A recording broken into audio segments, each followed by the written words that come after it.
Bien, camarades, si vous voulez bien, nous allons commencer ce vendredi marxiste.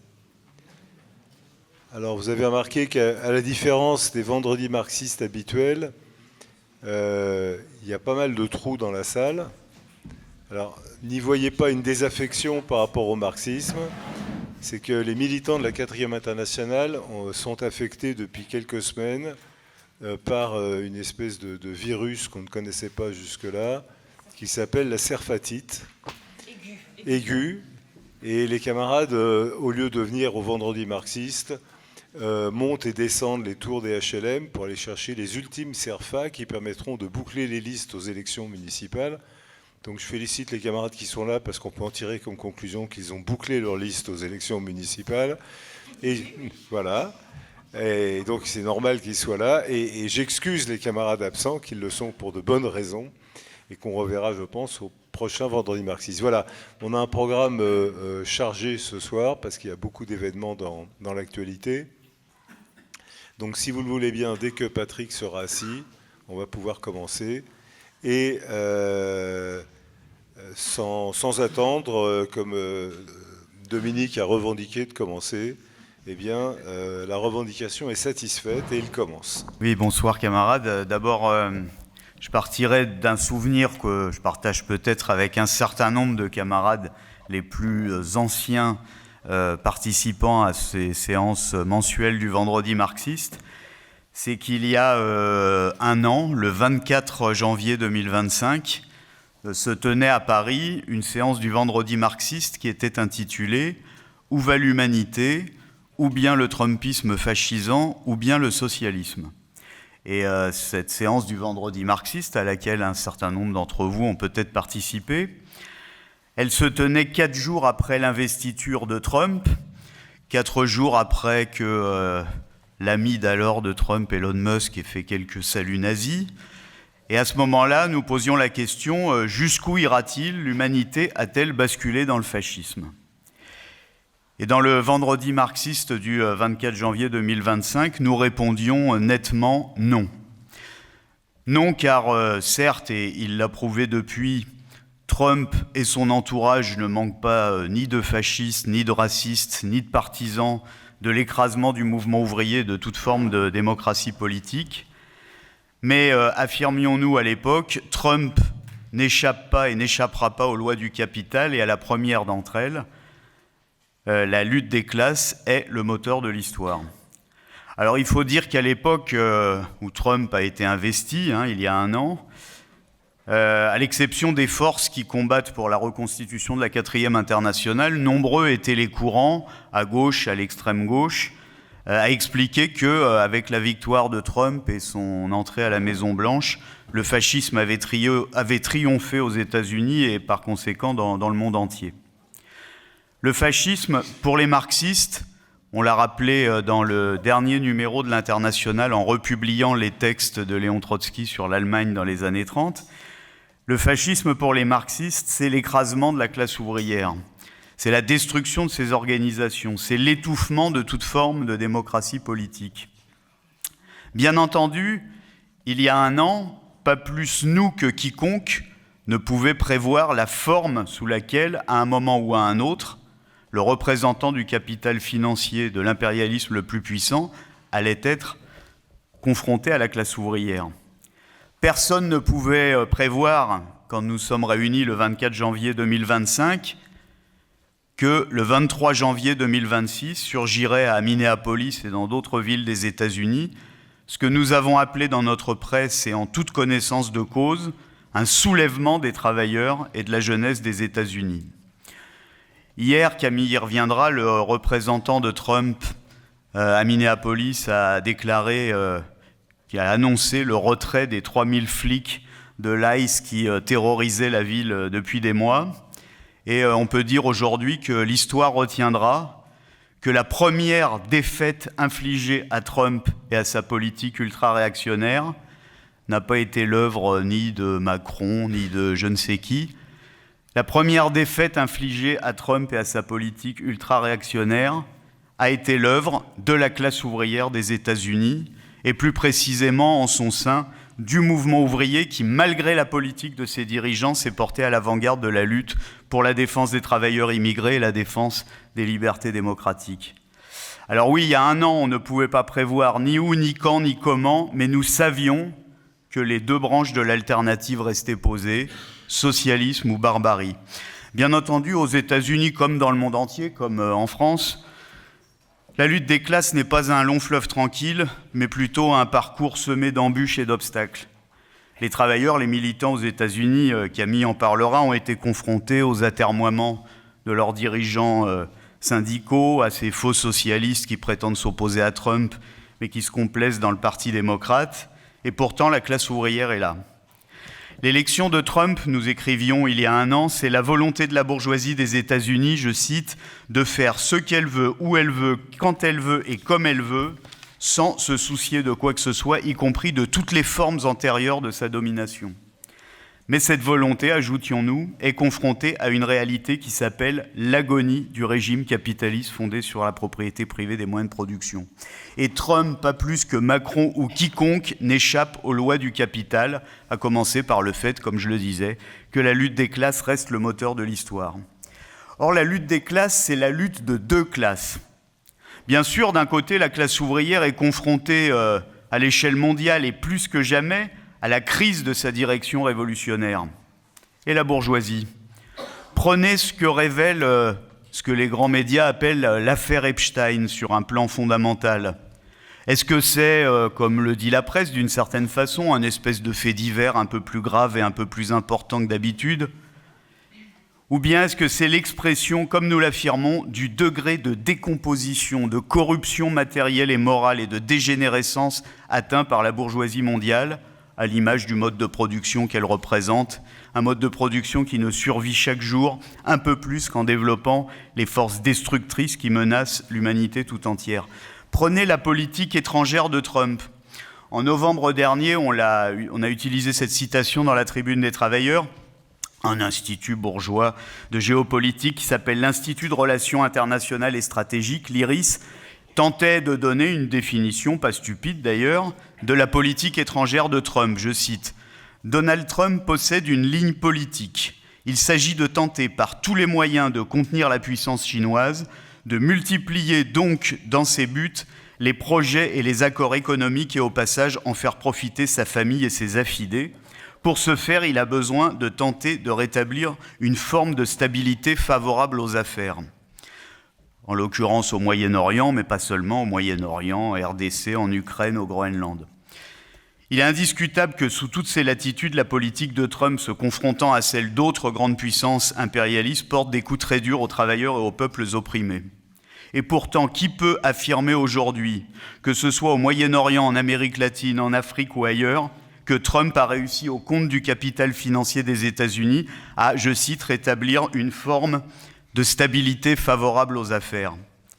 Nous savons bien, nulle part. Car répétons-le, Trump, pas plus que quiconque, ne peut échapper aux lois du capital. Il n'y aura pas de stabilisation ni de retour en arrière dans le cadre du régime pourrissant de la propriété privée des moyens de production. Et c'est ce qui nous donne la certitude de la nécessité du combat pour le socialisme dans le monde et aussi aux États-Unis.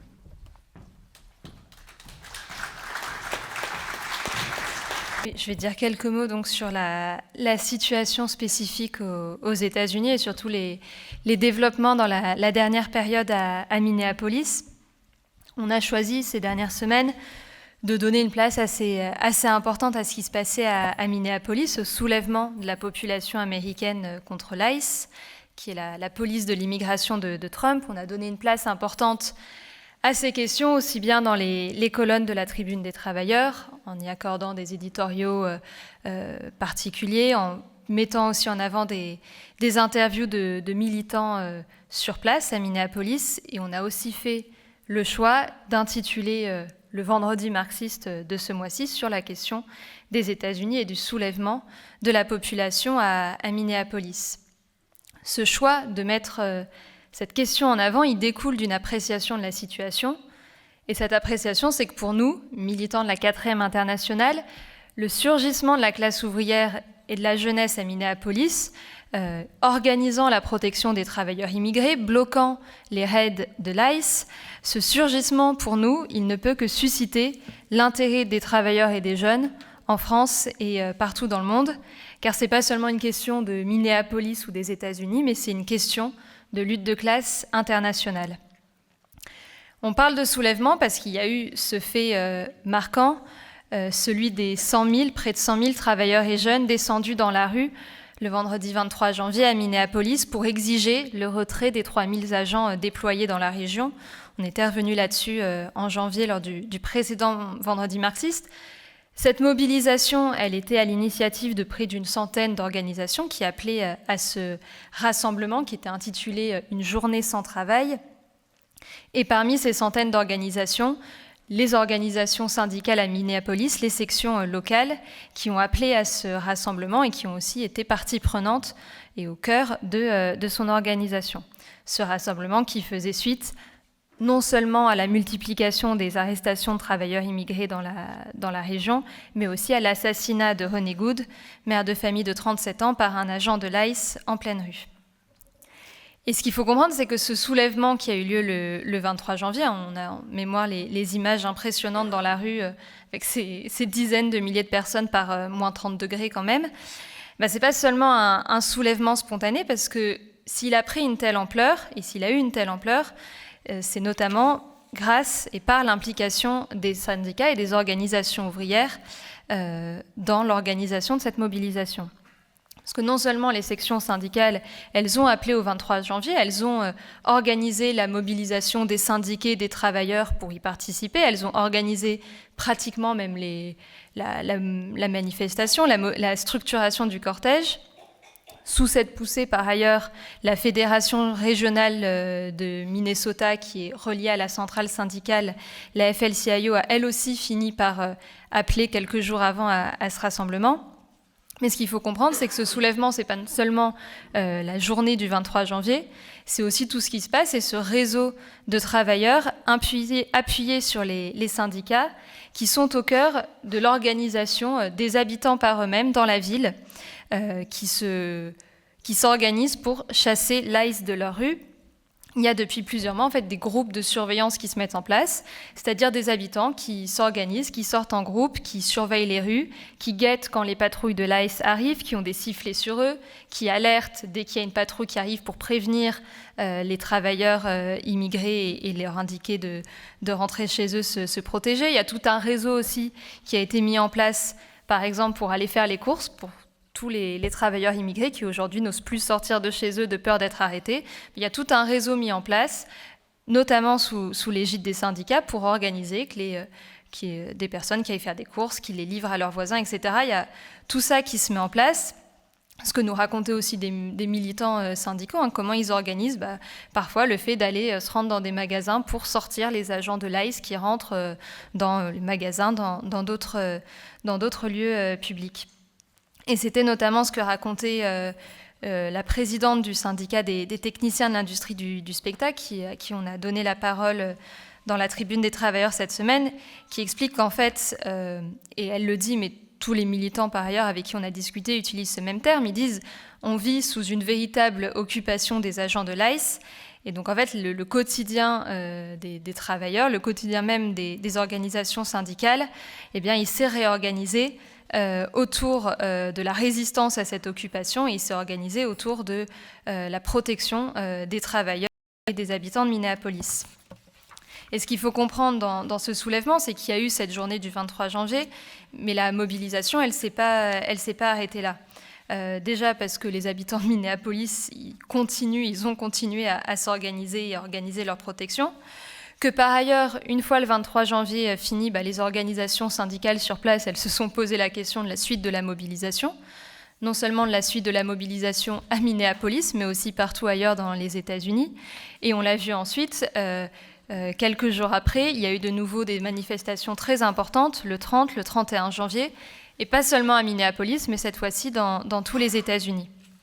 Et cette mobilisation, elle a eu une telle ampleur que Trump a été contraint de reculer face à un soulèvement qui était de plus en plus généralisé à travers le pays. Il l'a fait notamment parce que le soulèvement de la population, même dans son propre camp, a inquiété une partie des républicains qui avaient peur que la mobilisation aille plus loin. Et de fait, Trump a d'abord été contraint, il a eu à certains reculs qui étaient au début très limités. Il a changé le responsable des agents de l'ICE de Minneapolis. Il a d'abord aussi fait un retrait très partiel en annonçant le retrait de 700 agents de la ville quand la revendication des habitants, c'était le retrait complet des 3000 agents. Pour tenter effectivement d'apaiser la situation tout en gardant la main sur ce qui se passait.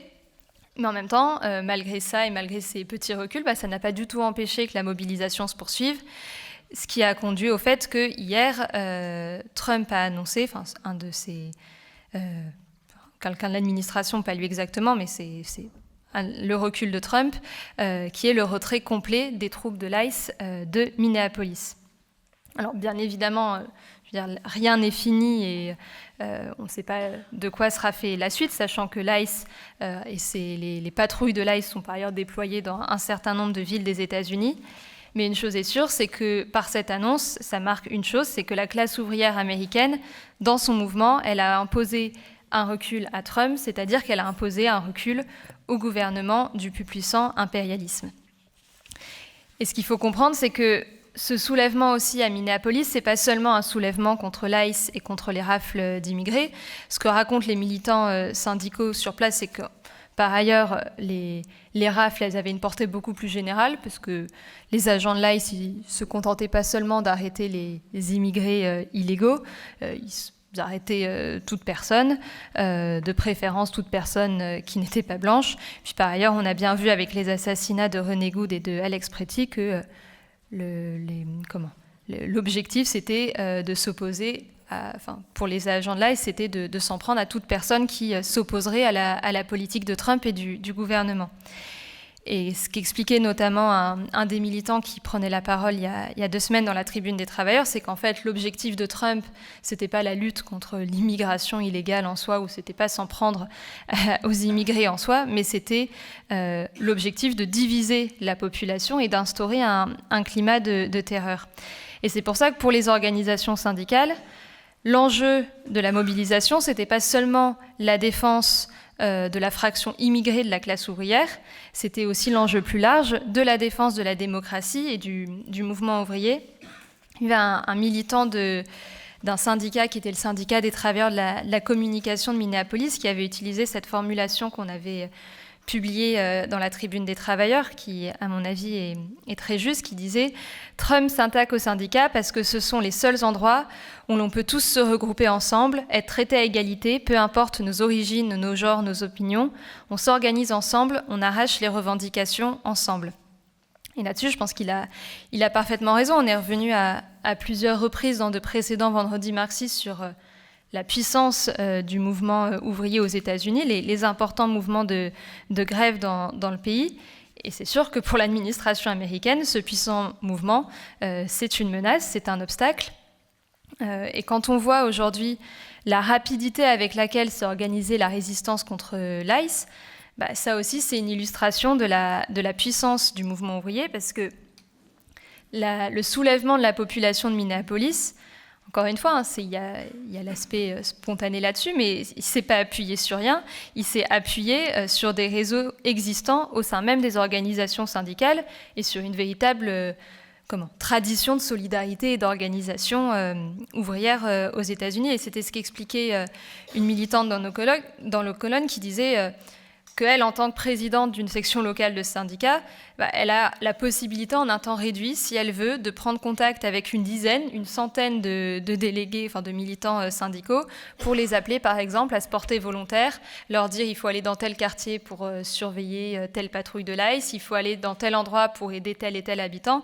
Et elle expliquait qu'en fait, c'était des réseaux qui étaient déjà existants au sein même des syndicats, et que c'est les syndicats qui ont pris la responsabilité de les utiliser pour organiser la défense de la population. Et elle soulignait, et je trouve que la formulation était assez marquante et assez forte, elle disait « Cette solidarité et notre organisation comme syndicat sont des points d'appui essentiels pour parvenir à une grève générale. Nous devons rester soudés. Sinon, comment faire si le gouvernement se retourne contre nous?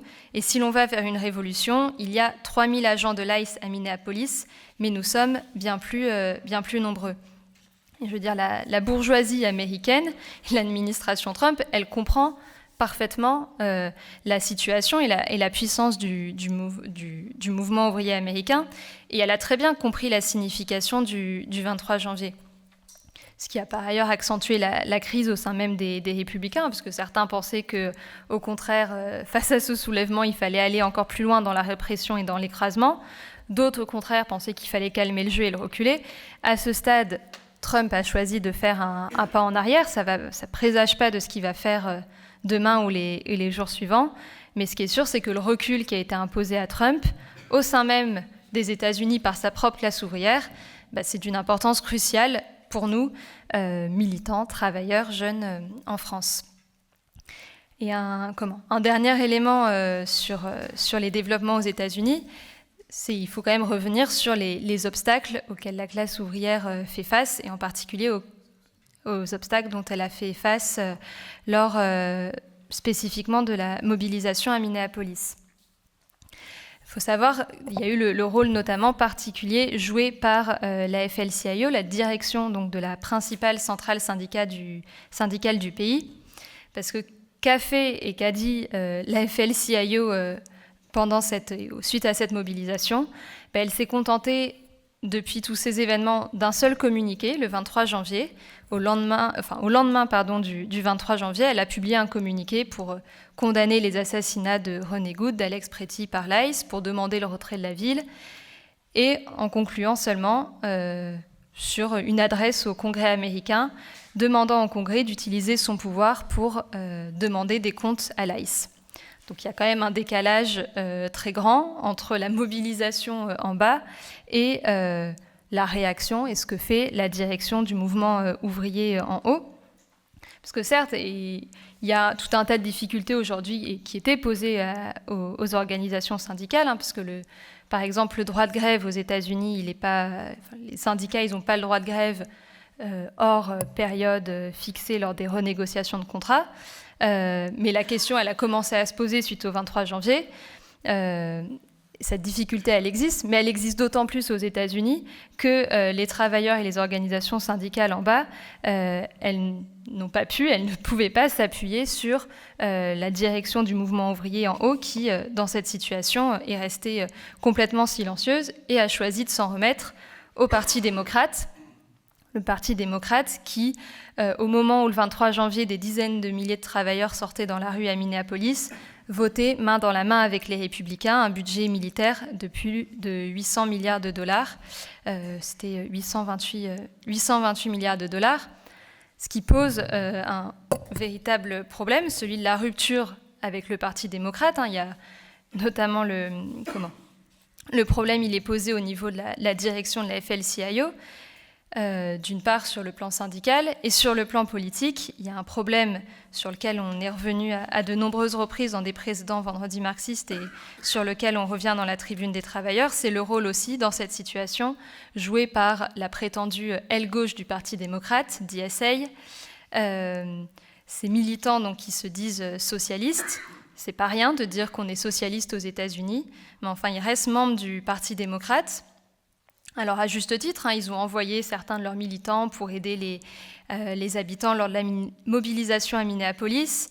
Ils n'ont pas voté le fameux budget militaire de 828 milliards d'euros, très bien, mais ils n'ont rien dit sur le vote des 149 élus démocrates en faveur du budget militaire, vote qui a permis par ailleurs que ce budget soit adopté. DSA, là-dessus, il ne dit rien, il couvre totalement le vote du Parti démocrate.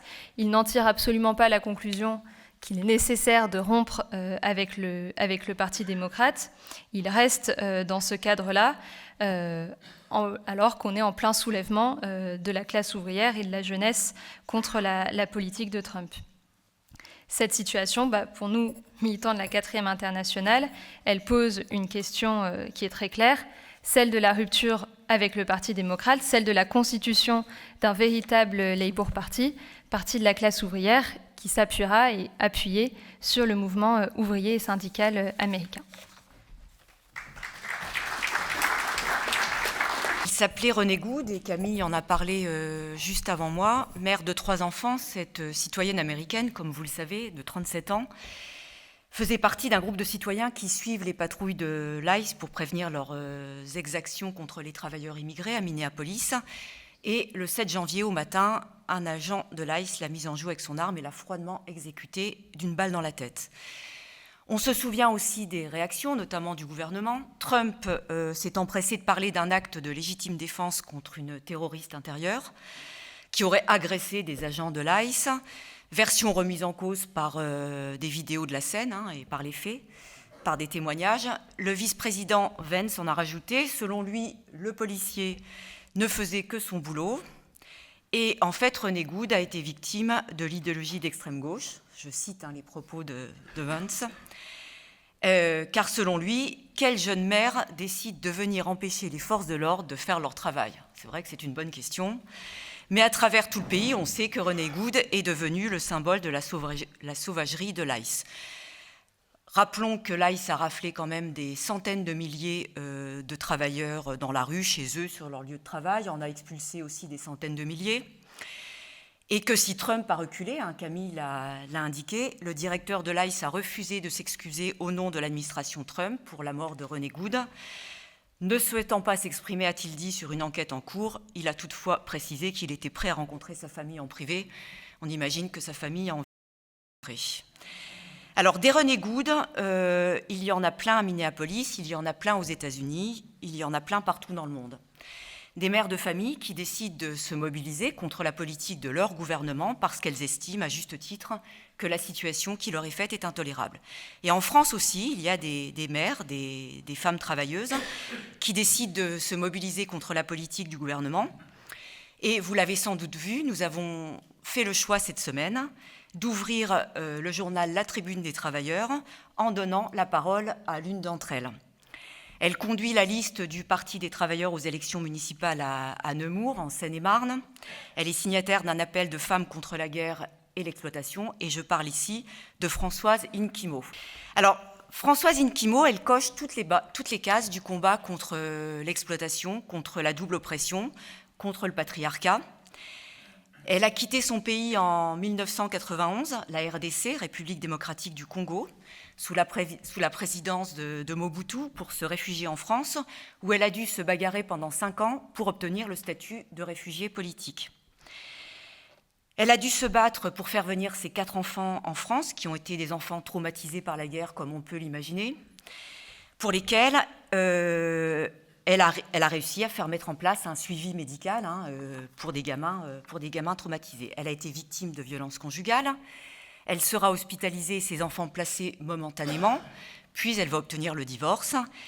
Elle est aide-soignante dans un EHPAD et elle se bat avec le syndicat CGT pour ses conditions de travail et donc pour des postes supplémentaires dans l'EHPAD dans lequel elle travaille. Et aujourd'hui, comme je l'ai dit, elle conduit la liste du Parti des travailleurs à Nemours. Alors oui, je dis respect, comme je l'ai écrit dans la Tribune des travailleurs cette semaine pour cette femme.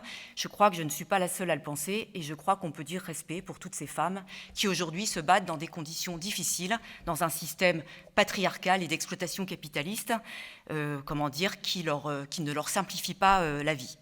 Elle prendra la parole, Françoise, le 7 mars, à l'Assemblée publique du Parti des travailleurs, organisée à l'occasion de la Journée internationale des droits des femmes.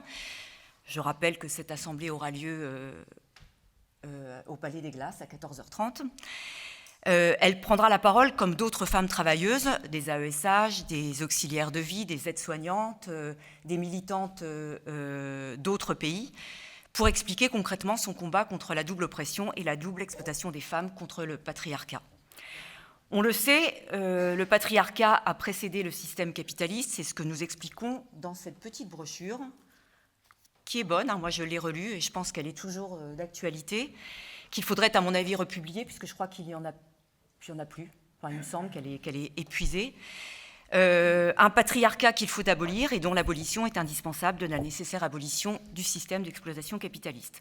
Maintenant, on le dit souvent, mais je pense que c'est utile de le rappeler, il ne suffit pas d'en finir avec le système d'exploitation capitaliste pour en finir avec le patriarcat.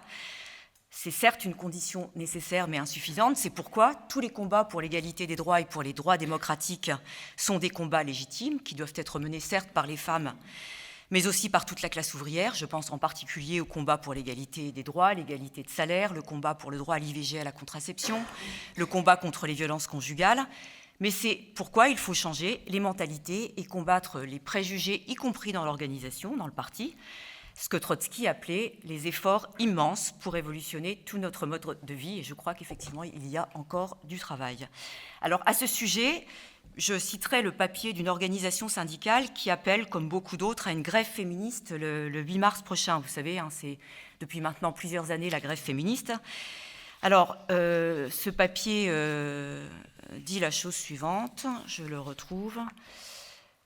Le 8 mars, on fait la grève des tâches domestiques, donc balançons nos balais, brûlons les torchons et allons manifester. Et le 9 mars, donc on reprend nos balais et nos torchons, j'imagine.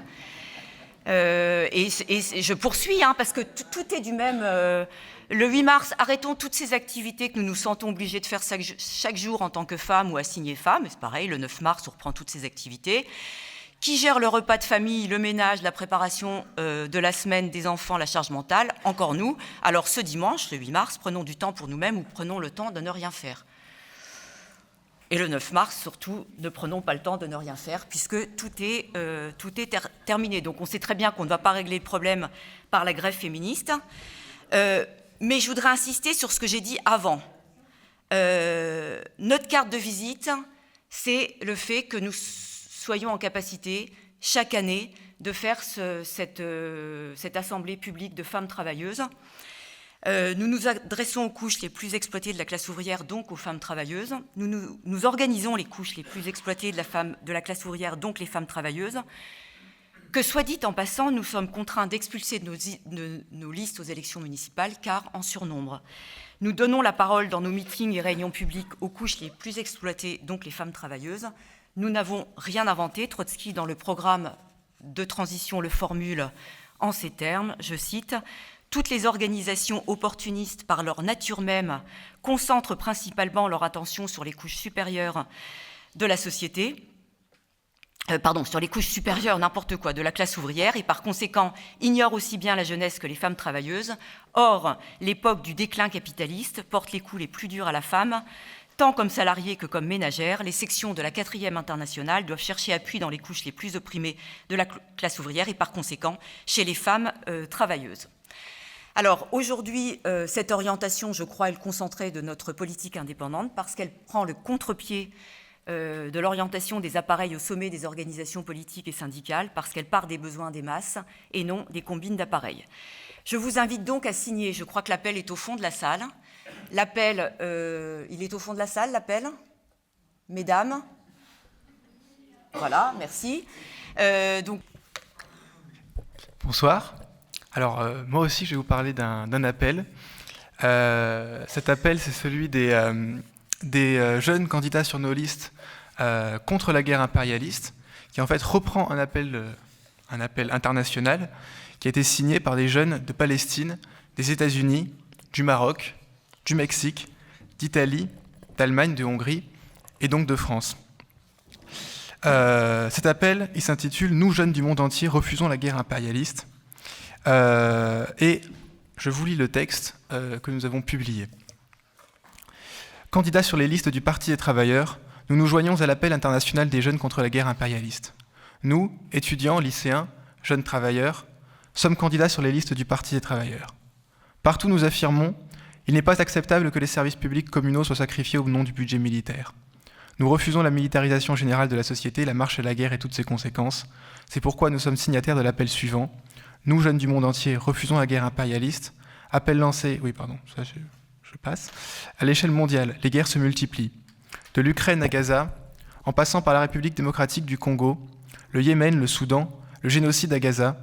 Aujourd'hui, Trump agresse le Venezuela. Il annonce qu'il pourrait s'en prendre demain à la Chine. Nous ne sommes pas dupes. Nous savons que toutes ces guerres n'en font qu'une. C'est une seule et même guerre qui a un unique objet, le contrôle des richesses par les différentes multinationales. C'est la guerre du capitalisme contre les peuples. Non, les jeunes du monde entier ne sont pas les ennemis les uns des autres. Nous n'acceptons pas de sacrifier notre vie, notre jeunesse, dans cette guerre et de devenir de la chair à canon. Nous n'acceptons pas les dispositifs par lesquels nos universités, nos écoles, notre santé sont pillés au profit des crédits militaires. Nous n'acceptons pas non plus la militarisation généralisée avec le retour de services militaires un peu partout. Au gouvernement qui nous propose pour seul emploi que l'armée, nous opposons comme mot d'ordre un vrai travail, un vrai salaire, pas de précarité. L'heure est au combat contre ceux qui mettent en danger la paix du monde pour le contrôle des richesses. L'heure est à la jonction avec la lutte de classe des travailleurs contre le régime capitaliste. À bas la guerre, à bas l'exploitation, jeunes du monde entier, organisons-nous avec la classe ouvrière pour abattre le capitalisme fauteur de guerre. Alors, pourquoi cet appel et pourquoi ces signatures ? Bien sûr, la question de la guerre nous intéresse, nous les jeunes, en tant qu'elle intéresse notre avenir, notre possibilité d'avoir un avenir dans de bonnes conditions. Et je ne redis pas ce que dit l'appel, mais le combat contre la guerre, pour nous, ne se résume pas à un simple pacifisme. Il prend la forme du combat d'ensemble contre tous les aspects de la politique de nos gouvernements fauteurs de guerre. En France, on le sait, un des axes majeurs de la politique de Macron, c'est la militarisation à tous les niveaux, la militarisation de la société. Bien sûr, il y a le service militaire, dont on a déjà parlé abondamment, le service militaire dit volontaire. Il y a les affiches de propagande sur les bus à la sortie des lycées, des écoles, pour s'engager dans l'armée. Il y a maintenant des forums et des salons de promotion des métiers de la défense. Bien sûr. Il y a aussi le budget énorme consacré à l'armée. Et ce budget, pour être financé, donc vous avez vu que le budget passé par 49.3 récemment prévoit une augmentation de 6,7 milliards d'euros, plus les milliards du service militaire trouvé en toute urgence. Et ils sont pris directement pour nos universités, etc., y compris pour les collectivités locales. Et c'est pourquoi nous, les jeunes candidats sur les listes du Parti des travailleurs, on se présente parce que ça pose la même question, c'est-à-dire pour financer un budget militaire, il faut pouvoir puiser dans le budget des communes, des collectivités locales. Donc, nous nous présentons contre cette politique de guerre, contre aussi la politique d'union sacrée de tous les partis, y compris de gauche, qui sont à la tête des communes et qui acceptent de relayer cette politique, de relayer les coupes budgétaires pour financer la guerre. Et c'est la question que posent ces listes, ce refus de l'union sacrée et de l'accompagnement à la marche à la guerre.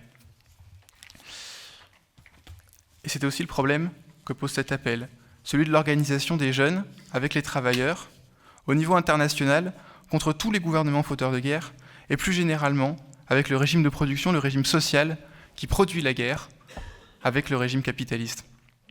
Ce combat, il porte un nom, c'est le combat pour la révolution socialiste. Et c'est pourquoi, en fait, je ne vous ai pas lu tout l'appel, puisqu'il y a un petit encart à la fin, qui dit « Pour contribuer à ce combat, la section française de la 4e internationale organise une rencontre internationale de jeunes révolutionnaires à Paris, du 28 au 31 août 2026. » Et en effet, à ces dates-là, des jeunes du monde entier se réuniront pour développer les liens d'organisation pour le combat révolutionnaire contre la guerre et pour le socialisme. Alors à celles et ceux qui, ici, sont d'accord avec cela et qui sont en âge de signer et de s'inscrire, eh bien, vous pouvez signer l'appel qui ressemble à ça, qui est en deux parties. À ne pas confondre avec l'appel des femmes travailleuses. À ne pas confondre avec l'appel des femmes travailleuses, qui se trouve au fond de la salle, mais pas tout à fait au même endroit que l'appel des femmes travailleuses. Et il y a aussi les bons d'inscription pour la rencontre internationale des jeunes révolutionnaires.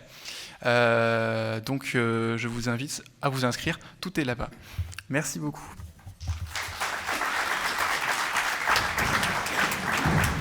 Bien, camarades, il y aurait, bien que les camarades avant moi aient bien parlé et de beaucoup de sujets, il y aurait encore beaucoup de choses à aborder. Je voudrais commencer par une question un peu provocatrice.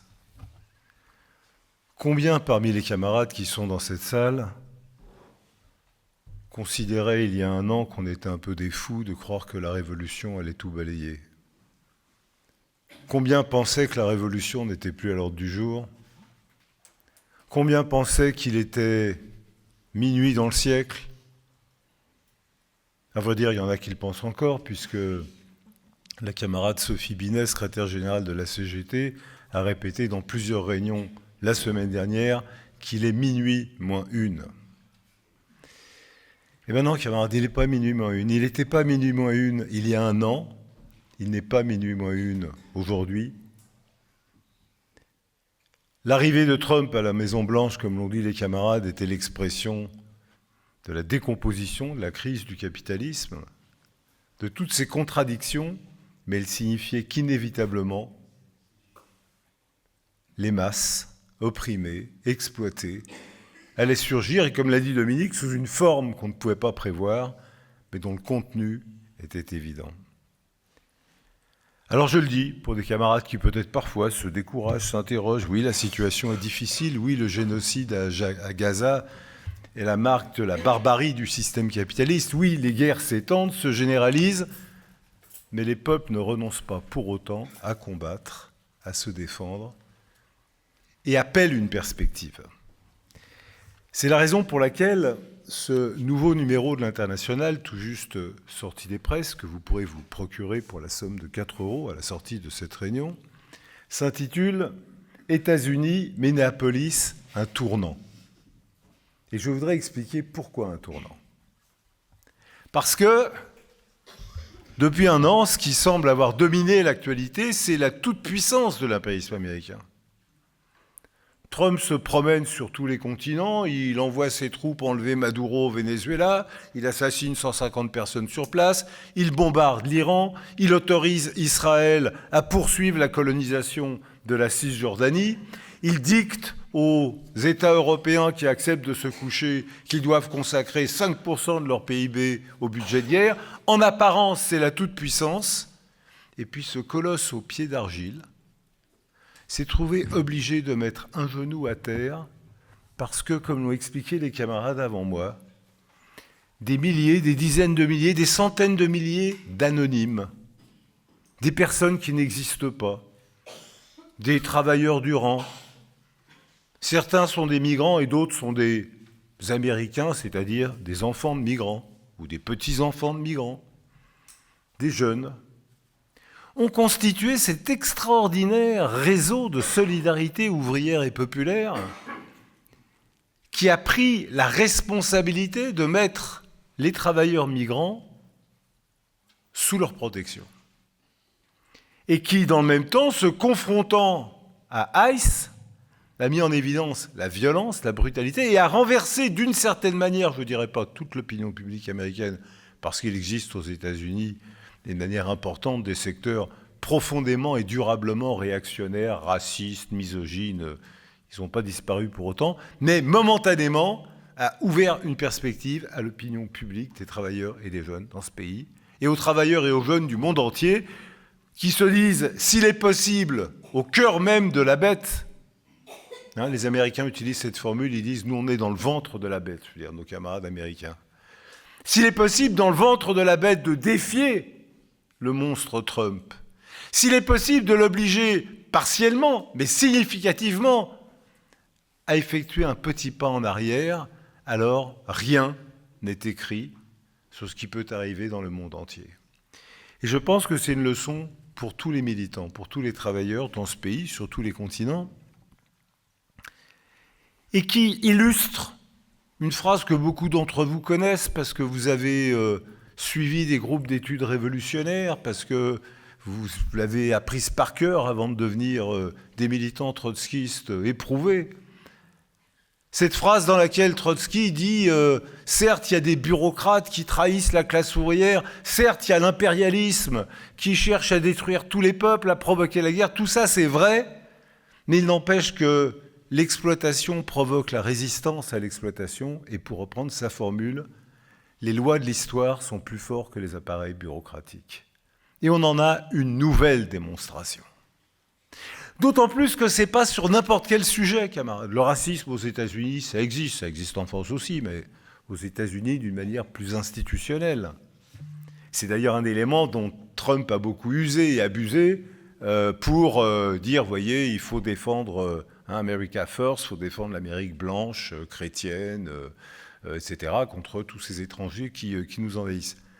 Le fait que cette épreuve de force voit les secteurs blancs, entre guillemets, de la classe ouvrière et de la jeunesse, les secteurs américains, prendre la responsabilité de mettre sous leur protection des migrants sans papier qui ont franchi illégalement la frontière, qui ont violé le droit américain tout simplement parce qu'ils crevaient de faim dans leur pays du fait de la politique de l'impérialisme et qu'il fallait essayer de s'en sortir quand même, pour moi, est d'une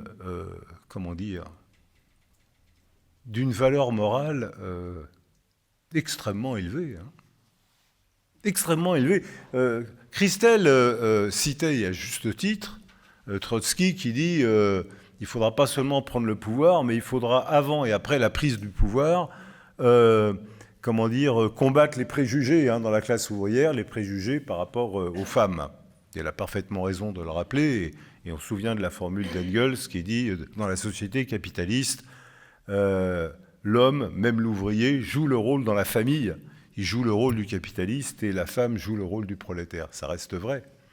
Mais question préjugés, les préjugés racistes, ils existent drôlement aux États-Unis. Et c'est sur cette question que les travailleurs américains ont dit non, les migrants sont nos frères de classe. Je trouve que c'est une source de réflexion, d'espoir. Les militants révolutionnaires que nous sommes, nous nous déterminons par rapport aux rapports sociaux de production. Il y a d'un côté les exploiteurs, de l'autre côté les exploités. Et de notre point de vue, il n'y a aucune différence entre exploités, aucune différence fondée sur j'ai des papiers, tu n'en as pas, je parle bien français, tu le parles mal, je suis de telle religion, tu es de telle autre, ou j'ai pas de religion. Enfin, vous voyez ce que je veux dire. De notre point de vue à nous, il y a une classe ouvrière avec toutes ses composantes multiples, et puis il y a une classe capitaliste avec aussi ses composantes multiples. Mais on sait aussi que la classe capitaliste, elle utilise l'argument du racisme, elle utilise l'argument de la division. Et parfois ça marche, on le sait bien. On connaît tous des gens qui peuvent être des braves gens, mais qui d'un coup vont vous dire « Oh là là, moi les immigrés, bon ». Qu'aux États-Unis, ce soit sur cette question que ça joue, camarades. Je ne sais pas si vous mesurez ce que ça veut dire. Parce que l'argument sur les immigrés sans papier, on l'entend chez nous. Bon, d'accord, il y a des immigrés, ils sont corrects, ils ont des papiers, mais alors ceux qui n'en ont pas quand même, ceux qui n'en ont pas, écoutez, camarades. Les camarades d'origine africaine qui franchissent au péril de leur vie la Méditerranée, qui arrivent en France parce que leur pays est déchiré, parce qu'il est en guerre, parce qu'il est pillé par les multinationales, souvent françaises, parfois américaines, etc. Et qui essayent de se construire un avenir là où le capitalisme le leur interdit, parce qu'il fomente les guerres en République démocratique du Congo, parce qu'il fomente les guerres au Soudan, parce qu'il fomente les guerres sur tout le continent africain. Et le jeune d'origine africaine qui va essayer coûte que coûte de dire « j'ai droit à un avenir, je vais venir en France, je vais faire les boulots les plus pourris », parce que c'est les boulots les plus pourris. Je vais être payé un salaire de misère, je vais tomber sur des patrons qui me promettent de me payer, qui ne vont pas me payer, et qui se bat pour faire partir de cette classe ouvrière. Oui, il fait partie de la classe ouvrière française. Nous le savons, nous le revendiquons, mais qu'une large masse de travailleurs et de jeunes américains partagent cela, c'est quelque chose de nouveau et porteur, je dirais, d'espoir et d'encouragement pour tous les travailleurs et pour tous les militants ouvriers. Alors, ce qui est important dans ce qui s'est passé aux États-Unis, à Minneapolis, c'est qu'il y a une profonde unité de tous ces gens qui se sont mobilisés. Et cette unité, elle s'est forgée sur un mot d'ordre et une forme d'organisation. Le mot d'ordre simple qui unit tout le monde, ice out, dehors ice, point. Et là-dessus, il n'y avait pas à discuter, c'est pas on va négocier une moindre présence de ice, ou une police ICE plus démocratique, ou moins violente, ou plus gentille, ou que sais-je. Non, ICE out. Et l'unité de tout le monde s'est faite sur ce mot d'ordre. Et la deuxième chose qui a permis cette unité, c'est que toutes les initiatives diverses, toutes ces organisations dont a parlé Camille, dans lesquelles il y a des syndicats, c'est vrai, mais il y a aussi plein d'associations de soutien aux migrants, il y a des associations culturelles, il y a des églises diverses. Toutes ces associations, tous ces groupes, ces syndicats, ces partis, se sont rassemblés en une espèce de front unique, un front uni de toutes les associations pour dire « ICE out ». Et sans chercher à dire moi je vais faire une initiative là et l'autre je vais en faire une autre dissidente ou que sais-je encore. Cette unité de toutes ces organisations sur un mot d'ordre commun a abouti à ce résultat politique, certes qui ne règle pas tout le problème de Trump, etc., mais qui donne une indication. Et cette indication, elle est simple. Que demain se constitue à l'échelle de tous les États-Unis un semblable front unique de toutes les organisations, associations, clubs, syndicats, églises, tout ce que vous voulez, sur le mot d'ordre « Trump out », et ce sera un élément majeur de modification de toute la situation.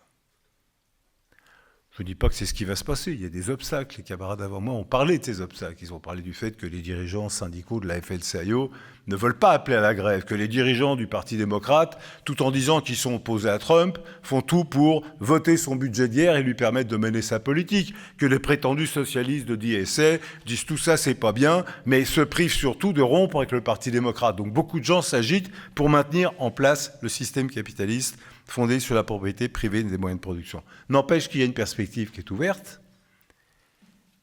Et cette perspective nous pose question à nous, en France aussi.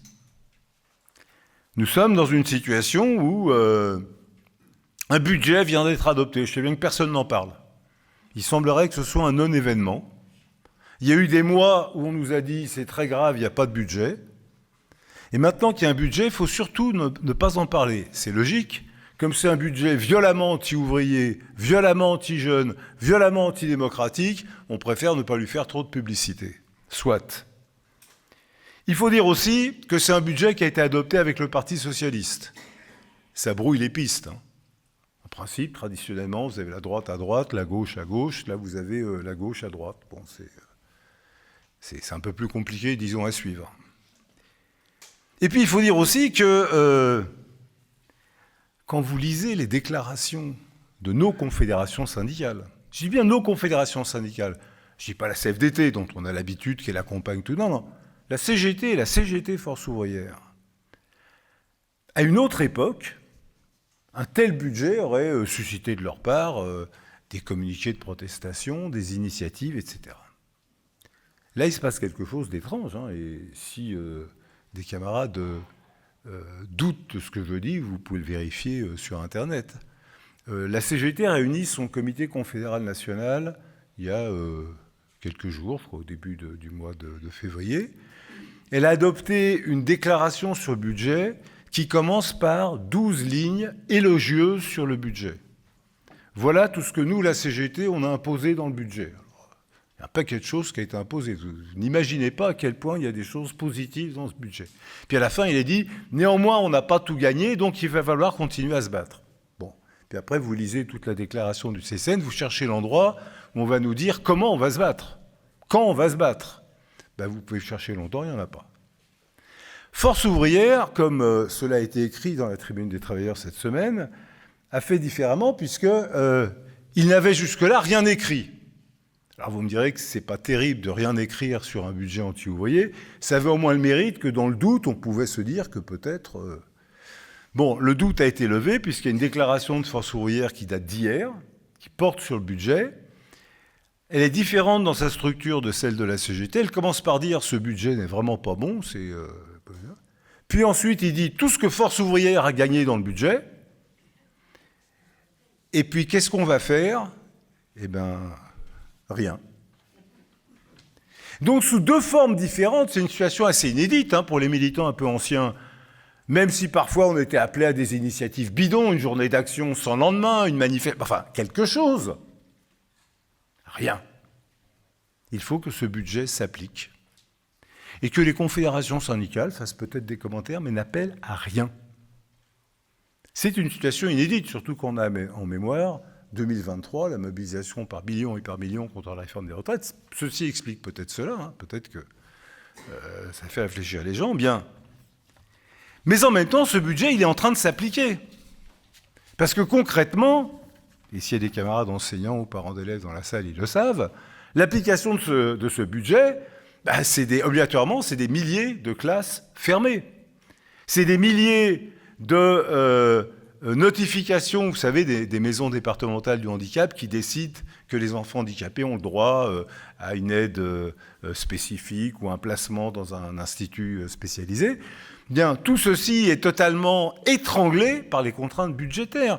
Les camarades des syndicats du Val-de-Marne avaient fait un calcul qu'on avait reproduit dans la Tribune des Travailleurs il y a quelques mois, d'où il ressortait que pour une fraction des écoles du département, il manquait je ne sais plus combien, 1000 ou je ne sais plus combien AESH, ce qui fait qu'au total dans le département, il en manquait 3000. C'était une évaluation assez réaliste pour un département. Donc vous imaginez le nombre d'AESH qui manquent dans ce pays, ça se compte par dizaines de milliers. Et ce budget va encore l'aggraver. Donc il se passe quelque chose dont personne ne parle. En bas, sauf la Tribune des Travailleurs, en bas, camarades, dans ce pays, bien qu'il y ait des congés scolaires et tout, se multiplient des initiatives de mobilisation des enseignants, des parents, contre les attaques dont ils sont l'objet. On leur supprime une classe, on nomme pas une AESH, on remplace pas un enseignant. Vous avez, mais on voit arriver au journal, un très grand nombre de déclarations, motions communes de tous les enseignants de tel collège avec tous les syndicats. Voilà nos revendications. On va aller les chercher à l'inspection académique. Tel groupe scolaire, les enseignants absents ne sont pas remplacés. Nous en appelons aux parents. On va aller ensemble chercher les remplaçants. Enfin bon, bref. En bas, on sent qu'il y a une mobilisation qui monte de plus en plus, et c'est normal. Les enseignants ne peuvent pas continuer à travailler dans les conditions où ils sont. Les parents ne peuvent pas voir les enfants accueillis dans les conditions où ils sont. Bon, il y a un côté insupportable. Ce budget, ce n'est pas des chiffres, c'est la vie. Donc, vous savez ça en bas. Et en haut, vous avez la division. Mais la division, comme on l'a rarement vue. Je voudrais vous donner quelques exemples de ce à quoi on assiste aujourd'hui. Par exemple, mardi, ça a été la grande journée des dupes du mouvement syndical enseignant. Quelques collèges de Paris, à juste titre, ont des revendications, décident d'aller les chercher au rectorat. Très bien. Sort immédiatement un papier signé par un collectif dans lequel il n'y a nulle part le nom d'un syndicat, mais il y a au moins 80 noms de collèges en disant les collèges suivants seront présents. Alors, je ne sais pas si c'est le collège lui-même qui va se déplacer au rectorat, le bâtiment, vous voyez, il va aller au rectorat, ou si c'est des enseignants, ou si c'est des syndicats, tout ça est très, très confus. Le jour dit de cette mobilisation massive, auquel donc les syndicats ne sont pas dans l'appel, 150 personnes se pressent devant le rectorat, quelques délégations de collèges, tout à fait, et aussi tout l'état-major d'une certaine fédération syndicale, que je ne nommerai pas, avec tous ses dirigeants, nationaux, locaux, de tous ces syndicats. On imagine mal qu'ils viennent chercher au rectorat de Paris les revendications d'un collège où ils ne sont pas. Vous voyez ce que je veux dire, ils ne sont pas enseignants, là. Et puis arrive aussi un paquet d'élus divers, etc. Et puis s'ensuit une espèce de fausse dramatisation. On va envahir le rectorat, on va franchir les grilles, très héroïque. Bon, vous franchissez une grille, puis après les vigiles vous renvoient dehors. Et vous demandez à quoi ça sert tout ça? Eh bien, ça sert à une chose, c'est que à peine ça a eu lieu, que circule sur les réseaux sociaux, qu'on s'appelle une vidéo.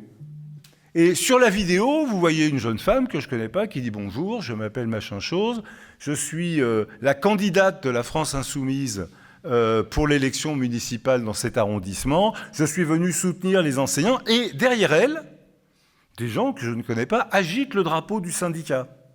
Donc vous comprenez là que le syndicat et la France Insoumise, c'est pareil, que la représentation des enseignants qui se battent, c'est la France Insoumise.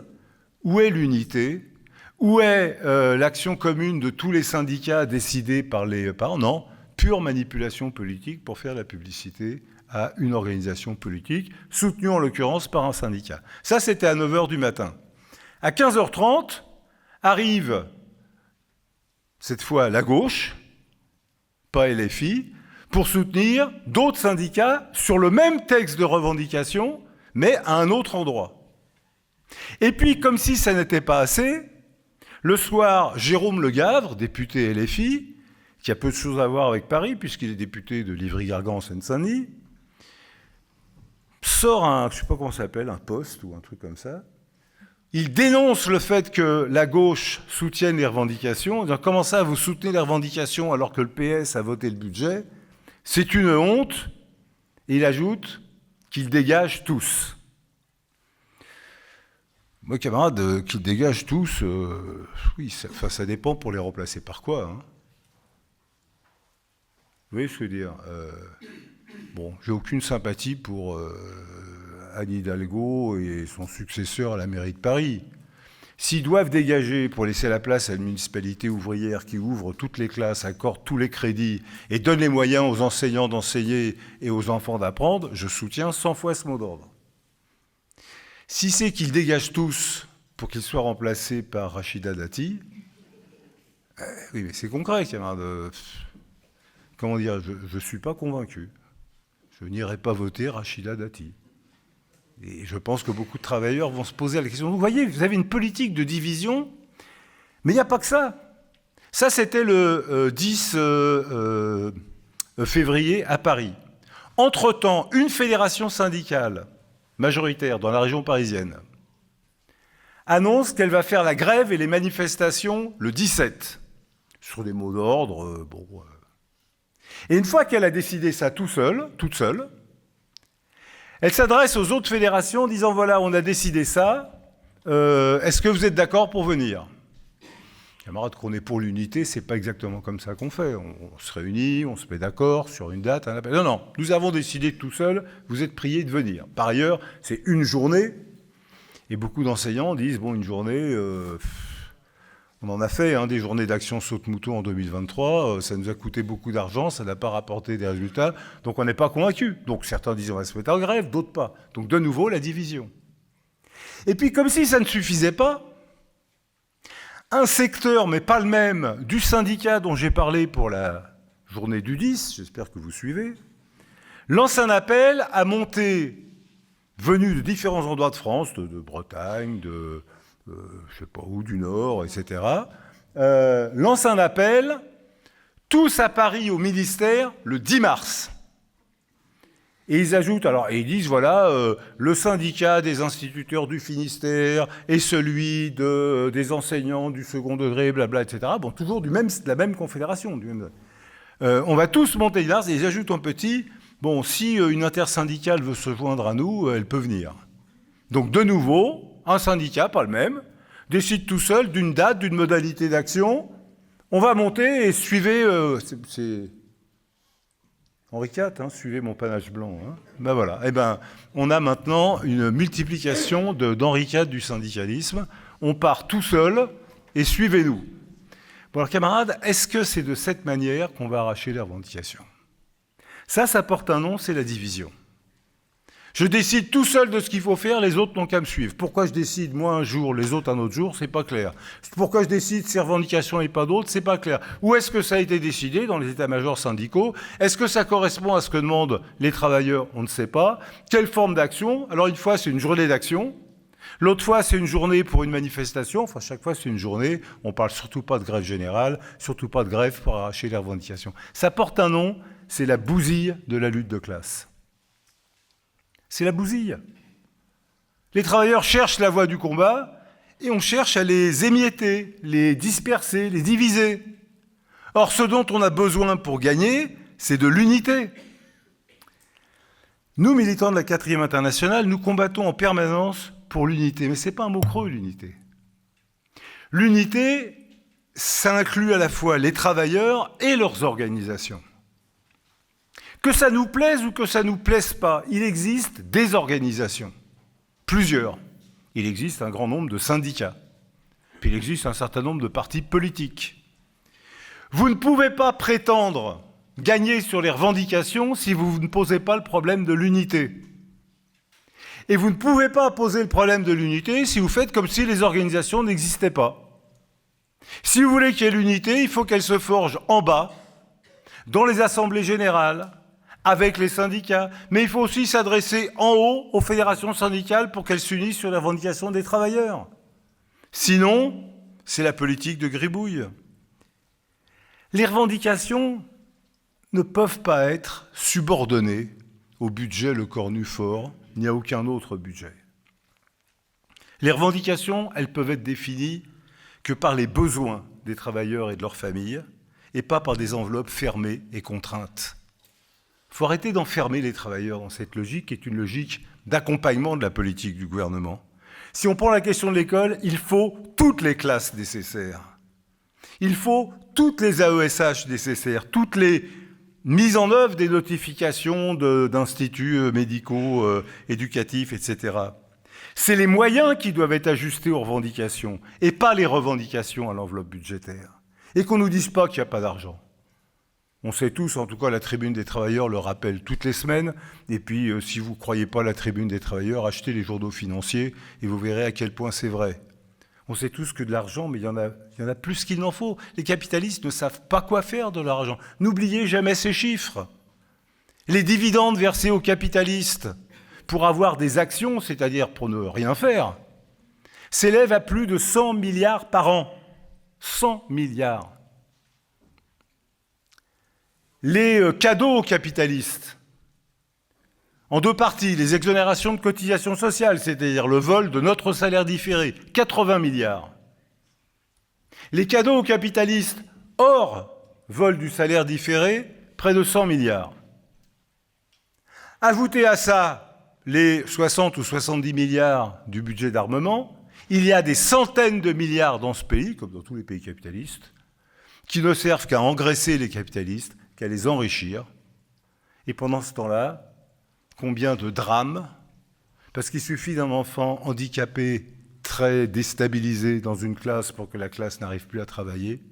Combien de familles qui ne savent plus comment faire. Tiens, on m'a rapporté récemment le cas d'une famille dont la fille gravement handicapée était scolarisée dans certaines conditions, puis là on leur dit, voilà, on n'a plus les moyens, on vous la rend. Les parents ne peuvent plus travailler, il n'y a plus de vie. Alors oui, l'argent, il y en a.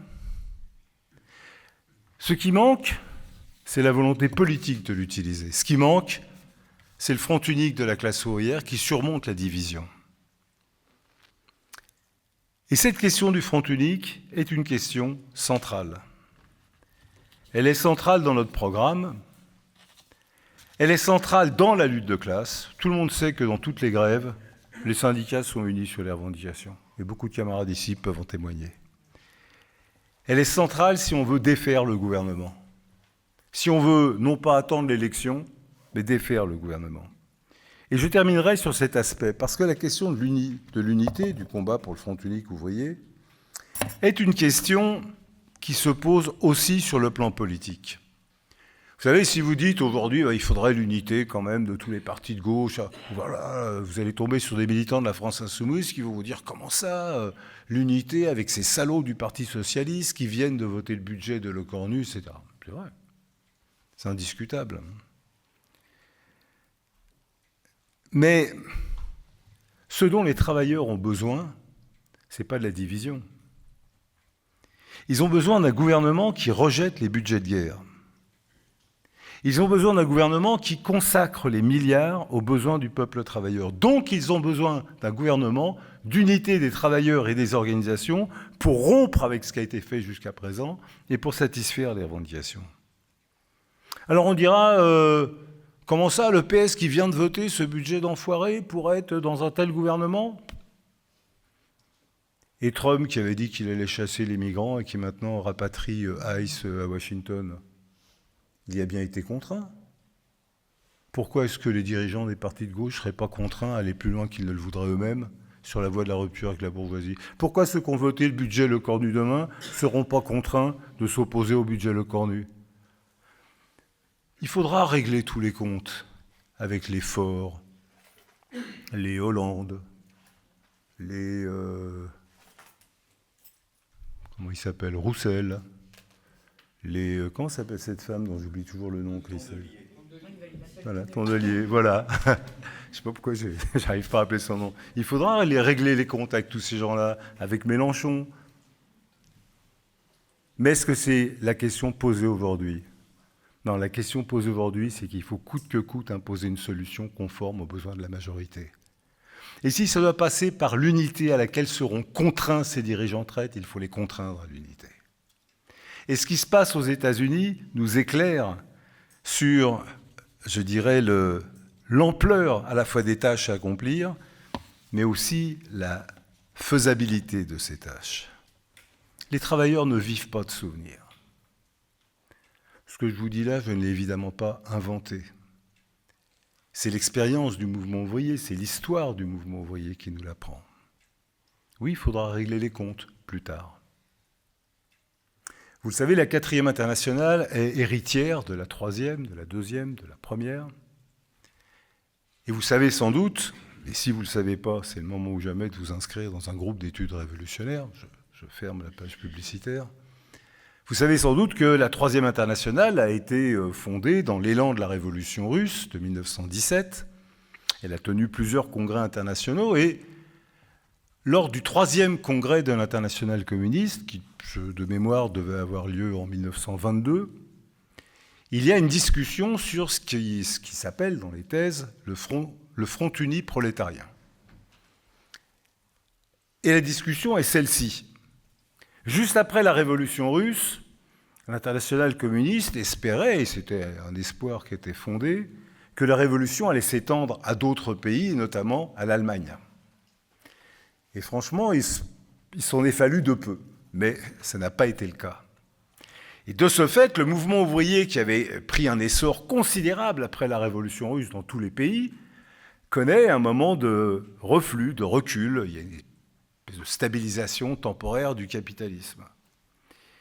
Et donc l'internationale communiste discute sur comment, malgré tout, aider les travailleurs à se rassembler.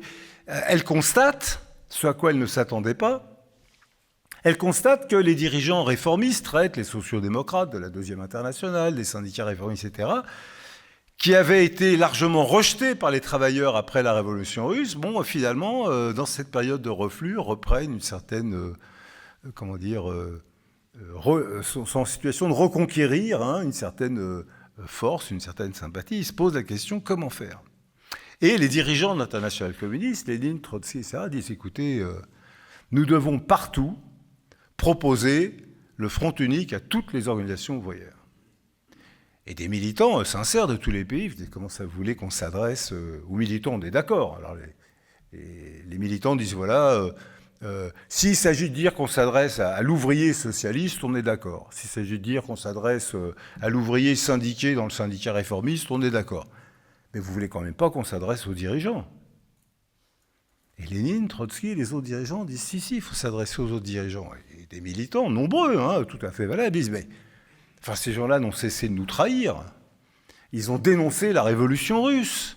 Ils ont soutenu l'intervention impérialiste contre la révolution russe. En Allemagne, en 1919, 3 ans auparavant, la police soutenue par le Parti social-démocrate avait assassiné Rosa Luxembourg, Karl Liebknecht et les plus grands révolutionnaires. Et vous voulez que 3 ans après, on efface tout ça et on va s'adresser à ces gens-là ?